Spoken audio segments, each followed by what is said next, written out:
आधुनिक रामायण कहते हैं। कार्तिक मास में जब इन पर चर्चा होती है तो लगता है कि वाकई कुछ हमें सीखने को मिला है। मैं सिमरू माता शारदा बैठे जीवा आए, कार्तिक मास की कथा लिखी कपिल हर्षा है।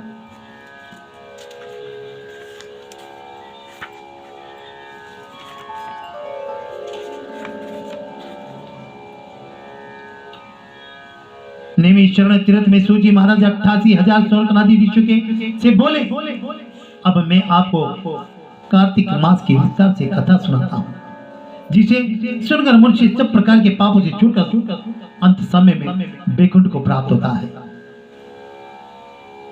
सूजी बोले, श्री कृष्ण जी से आज्ञा लेकर देवर्षि नारद के चले जाने पर सत्यभामा प्रसन्न होकर लक्ष्मीपति भगवान से कहने लगी कि हे नाथ, मैं धन्य हूं, मेरा जीवन सफल हो गया, मेरे जन्मदाता भी धन्य हैं जिन्हें मुझ जैसी त्रिलोक की सुंदरी को जन्म दिया, जो आपकी 16 सहस्त्र ऋषियों से इत्रों के मध्य में आपकी परम प्यारी पत्नी बनी।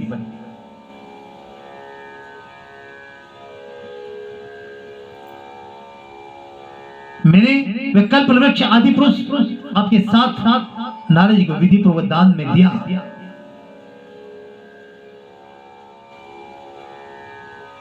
परंतु वही कल्प वृक्ष मेरे घर लहराया करता है, जिस बात को मृत लोक में कोई भी स्त्री नहीं जानती। हे त्रिलोकीनाथ, मैं आपसे कुछ पूछना चाहती हूँ, आप मुझे विस्तार पूर्वक कार्तिक महात्म्य की कथा सुनाओ।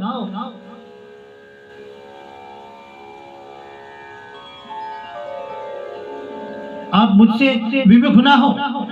सूजी बोले, सत्यभामा के ऐसे वचन को सुनकर हंसते हुए श्री कृष्ण जी सत्यभामा का हाथ पकड़कर तथा अपने सेवकों को वहीं रोककर विलास युक्त अपनी पत्नी को कल्प वृक्ष के नीचे ले गए और हंसकर कहने लगे कि हे प्रिय, 16,000 रानियों में से मुझे तुम प्राणों के समान प्यारी हो।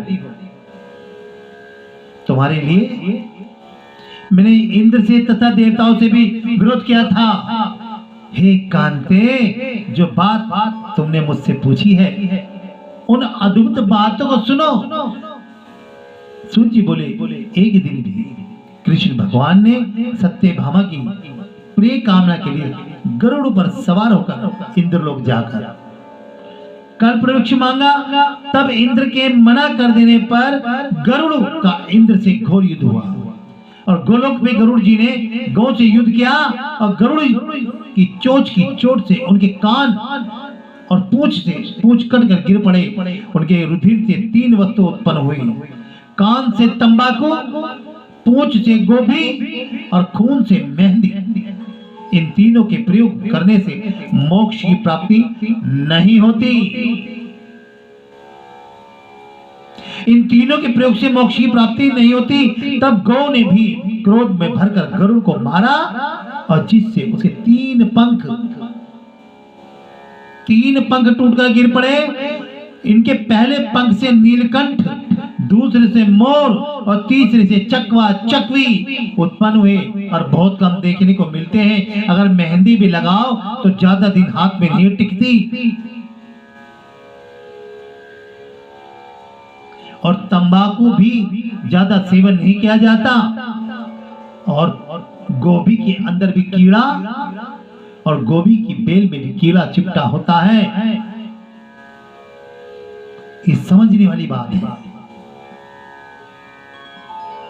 मोर देखने को कम मिलते हैं, चकवा चकवी को इस जमाने में जानता नहीं और नीलकंठ कहीं दिखते नहीं। पक्षी है वो पक्षी जिसने अमर कथा सुन ली, जिसके गले पे ही भगवान शिव की तरह निशान है, वही तो नीलकंठ महादेव है। और उन्हीं की तो कथा इस पक्षी ने सुनी थी। कुछ लोग सोचते हैं कि कबूतरों ने सुनी थी, आज के युग में तो कबूतर ही दिखते हैं।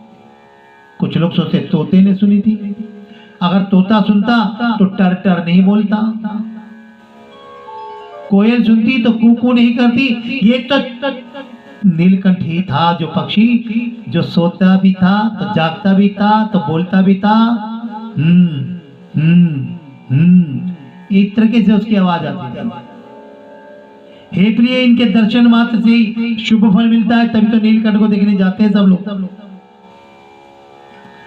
चकवा चकवी, वो चकवा चकवी जिन्हें विरह होने पर भगवान वाल्मीकि ने उस मारने वाले को शाप दिया था, तब जाकर के ये रामायण का पहला श्लोक बना।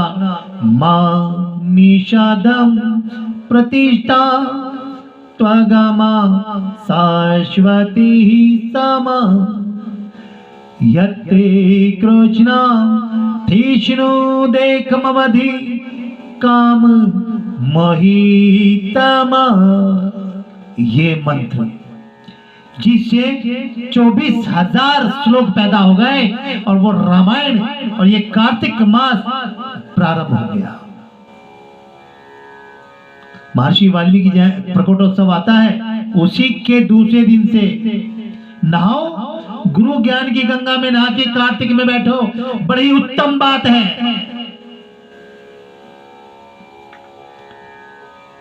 और सबसे बड़ी पूर्णिमा एक स्थान दी गई, उस पूर्णिमा को व्यास मुनि का, व्यास गद्दी का व्यास पूर्णिमा भी। ये दो पूर्णमासियां, एक को गुरु पूर्णिमा, एक को जीवन की सार पूर्णिमा कहते हैं। सत्यभामा बोली, हे प्रभु, पिछले जन्म में कौन कौन से दान व्रत व जप किए हैं, मेरा कैसा स्वभाव था तथा किसकी पुत्री थी, मुझे मृत्युलोक में जन्म लेना पड़ा। मैंने ऐसे कौन से शुभ कर्म किए जिससे आपकी मैं अर्धांगिनी हुई। कृष्ण बोले, हे प्रिय, जो तुमने पूर्व जन्म में शुभ कर्म किए हैं उन्हें विस्तार पूर्वक कहता। पूर्व समय में सत्युग के अंत में मायापुरी में अत्रि गोत्र में देव शर्मा नामक एक ब्राह्मण वेद वेदांत का जानने वाला रहता था। वह रोज अतिथियों की सेवा, हवन, सूर्य भगवान की पूजा किया करता था और उसके तेज सूर्य के समान तेजस्वी था। उसके वृद्धावस्था में गुणवंती नाम की कन्या हुई, जिसका विवाह उस पुत्रहीन ब्राह्मण ने चंद्र नाम के अपने शिष्य के साथ कर दिया। वे चंद्र को अपने पुत्र के समान मानता था तथा चंद्र भी उसे अपने पिता का समान सम्मान देता था। एक दिन वे दोनों कुश और समिधा लेने के लिए, समिधा बोलते हैं लकड़ी को जंगलों से लेके आते थे, कुशा बोलते हैं घास, वन में गए। हिमालय की तलहटी में भ्रमण करते घूमते हुए उन्होंने एक राक्षस को आता देखा। उस राक्षस के भय के मारे उनके सब अंग स्थिर हो गए, सुन्न पड़ गए डर के मारे, और भागने की सामर्थ्य भी नहीं। तब उस काल के सदृश राक्षस ने उन दोनों को मार डाला। भाई राक्षस तो मारने का काम करते हैं। राधे राधे बोला आपने, लेकिन हाँ बोलने पर ही तो।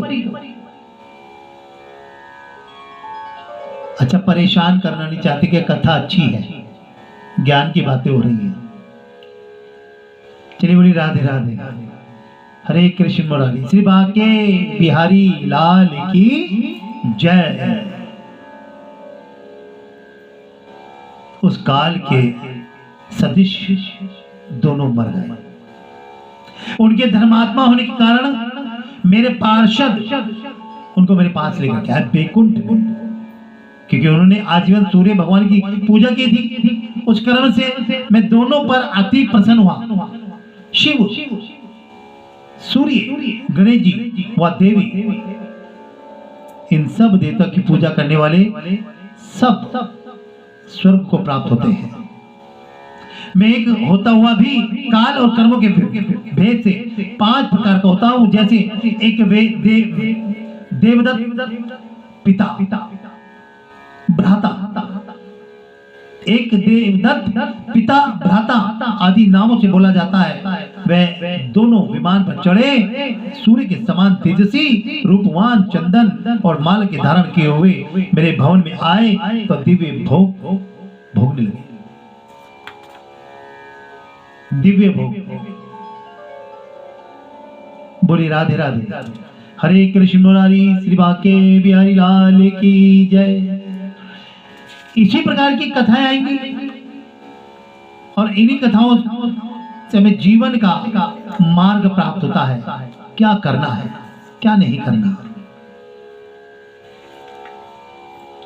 अभी कुछ देर पहले बताया कि भगवान प्रत्यक्षता कहां से प्रमाणित हुई, फिर भी लोग बाग पूछते रहते हैं। ज्ञान नहीं है, पढ़ा नहीं है। क्योंकि आज जो सोशल मीडिया ने मानव को बिगाड़ दिया है, लेकिन वो ये नहीं समझ रहे कि इसी सोशल मीडिया में बहुत अच्छी बातें भी हैं। अरे अच्छा ग्रहण करो। जब तुम खाना अच्छा ढूंढ के खाते हो तो इसी सोशल मीडिया के अंदर से भी कुछ अच्छी बातें ले लो। हवा तो दूषित भी होती है, सुगंधित भी होती है, लेकिन हम अच्छी हवा में ही जाते हैं। सर्दी आई तो गर्म ऋतु में चले गए और गर्मी आई तो शीत ऋतु में चले गए। तो ऐसा दिमाग उस मोबाइल के अंदर भी डाल दीजिए, अपना सोशल मीडिया के अंदर भी डाल दीजिए, अच्छी चीजों पे के साथ बैठे हैं। ये शिक्षा नहीं है मेरी, ये तो बुद्धिमत्ता है आप लोगों की। दूसरा सामने वाला जब आपको समझाएगा तो कहेगा मैं भी तो बेवकूफ हूं, मैं इनको क्यों समझा रहा हूं। ये सब लोग समझदार हैं। खाना सफाई का कहते हैं, कपड़े साफा पहनते हैं, मंदिरों में अच्छी जगह जाते हैं। तो सोशल मीडिया में भी आपको अच्छी जगह ही जाना पड़ेगा, आपको समझाने की आवश्यकता नहीं है। अगर कथा में कोई त्रुटि हुई हो, कोई शब्दों में त्रुटि हुई हो, कोई शब्द अगर आपकी समझ में नहीं आया हो, या किसी व्यक्ति विशेष का नाम आ गया हो गलती से या इत्तेफाक से या वार्तालाप में, तो उसके लिए हम सभी साध जनों से, सभी संगत से, सभी बुद्धिजीवियों से हाथ जोड़ करके क्षमा भी चाहते हैं। अपनी वाणी को यहाँ विराम कराते हैं और आपसे राधे राधे कहने के लिए आग्रह करते हैं। बोली राधे राधे। वृंदावन बिहारी लाल की जय, सद्गुरुदेव भगवान की जय, हरिहर महाराज की जय।